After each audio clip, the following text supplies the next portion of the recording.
we'll guide you through how to change Google Drive sharing settings.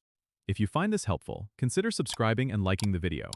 First, open your web browser and go to Google Drive by typing drive.google.com in the address bar. Once you're there, locate the file or folder for which you want to change the sharing settings. Right-click on the item and select Get Link. A window will pop up showing the current sharing settings.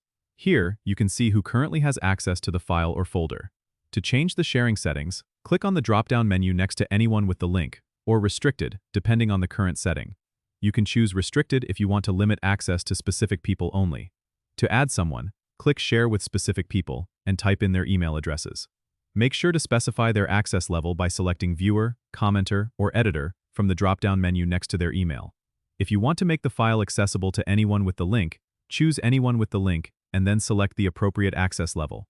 Once you've made your changes, click Done to save them. Remember, adjusting these settings allows you to control who can view or edit your files, ensuring your data remains secure or widely accessible, depending on your preference. Don't forget to subscribe and comment if this helped you out.